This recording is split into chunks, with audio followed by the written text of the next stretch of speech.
election of 1800 literally gave birth to the modern political party system. We have a two-party democracy, and that's the legacy of the election of 1800. Now, how we got there was that the original Constitution did not envision, it's hard to believe, the framers. We keep thinking they're so brilliant.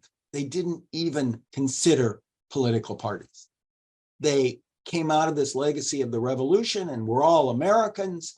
And George Washington, from beginning to end of his presidency and before, he abhorred partisanship. His final farewell address is no partisanship. We shouldn't be partisans. Sure, we'll have different ideas, but their idea, and you can see it in everything the Constitution created.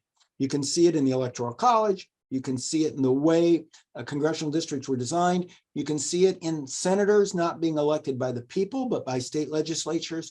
All of these devices, and they're using electors to pick the president, all of these devices are designed for how to have a Republican system of government without political parties. Because in every case, at every level, it will be people who know the candidates who vote. Congressional districts are small enough that the body of people voting will know the candidates. Senators, the state legislature should know the candidates. Electors are elevated a level enough to know who's a possible president because they don't need a political party. And then the idea is when you take office, sure, you'll have different opinions. Everybody knew there'd be difference of opinions. Obviously, Hamilton and Jefferson differed from each other. Franklin differed from Patrick Henry. There were a lot of differences, but everyone would serve the best person for the job and then use their best judgment. Well, that's not the system we have. We have a partisan system where people vote political party lines and political parties, and people vote party lines. That's what came out of the election of 1800. And how it happened was Washington steps down after his 2 terms, and thereafter we have one more old style election where the 2 most prominent people, plausible candidates, John Adams and Thomas Jefferson, both stood for the office. Electors were elected, and sure, they might have had a factional difference. They knew Jefferson sort of thought one way and Adams thought another way. Jefferson was more pro-states and Adams was more pro-national government. There were differences. But electors were elected, they voted, and it turned out that Adams won by the narrowest possible margin. 2 votes different, and it would have been Jefferson. But Jefferson comes in second. And when you have that old nonpartisan system, the logical way to do it was the electors all vote, each cast 2 ballots for the 2 people they think most qualified to be president. The winner, as long as they get a majority of electors voting for him, becomes president. The runner-up becomes vice president. So Adams and Jefferson were president and vice president. Well, it turns out that Adams has a disastrous, good man, disastrous presidency.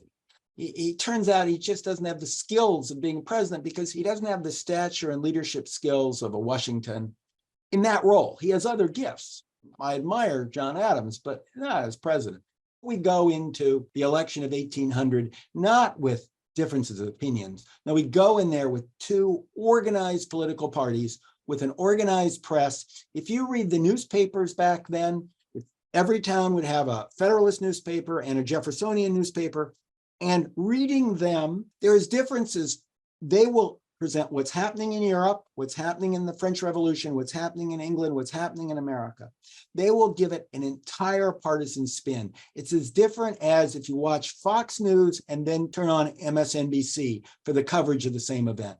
It's that level of polarization. And name calling, the Federalists would all call Jefferson an atheist or worse. I don't know what in that world was worse than being an atheist. And the Jeffersonian newspapers would call Adams a monarchist or worse. I don't know what's worse than being a monarchist, but they figured it was John Adams and then it was going to be John II, John Quincy, president. And this sense of division that we can feel today drove that election. And in that election, a very polarized election, there's only a slight shift. Of course, you have the incumbent, but Jefferson manages to flip a state. He flips New York, thanks to picking Aaron Burr as his running mate. He flips New York, and he ends up winning a narrow victory and becoming president, leading to the first peaceful transition of power between one party and another, basically, people will say ever. I don't know enough about Chinese history to know if that's true, but apparently ever in world history, you had a peaceful transition. Now, Adams was mad as heck. He didn't even stay for the inauguration. He got out of town, which was considered a terrible slight at the time because Washington had stayed around for Adams' inaugural. There was certainly bitterness, but we had a peaceful transition of power. A new party came in and a new ideology, an ideology that lowered taxes, got rid of the Alien and Sedition Acts, got so friendly with France that France sold America the Louisiana Purchase because they got along so well with Jefferson. There's no way that Adams would have ever gotten the Louisiana Purchase. So what we end up with is Jefferson's first term of office turns out to be one of the most extraordinary terms in all of American history. And in part, it was because what we'd already gone through. The election of 1800 made America a partisan republic. In fact, that was John Adams' comment. He said, after the election was over, he said, and I'm only paraphrasing him barely, he says, we're no longer will have a national government. From now on, we'll have a partisan republic. And based on what I've seen in the last election, I wouldn't trust either of these people. I would hope that every 8 years we'll change parties, which is sort of interesting because we sort of have done that in the future. But the Constitution was not written for a partisan government. Think of it at the presidency, to have the electors pick the first person to be president and the person who came in second to be vice president. Well, that ensured having people on opposite sides. You're going to have, I mean, think of it in the last election, you'd have Biden as president and Donald Trump as vice president. Think of what would have happened. The election before, it would have been Trump as president and Hillary Clinton as vice president. Well, think of that situation. And so what they realized that now we have a partisan country, we have to change the way we choose the president somewhat. And that is, we have to have the president and vice president run as a ticket together. And so that one party picks a presidential and vice presidential candidate. Back then, they did it with a caucus, was how they did it. 25 years later, they moved to nominating conventions. And on the other side, again, a president and a vice president. And then the electors vote for a ticket of a president and vice president together.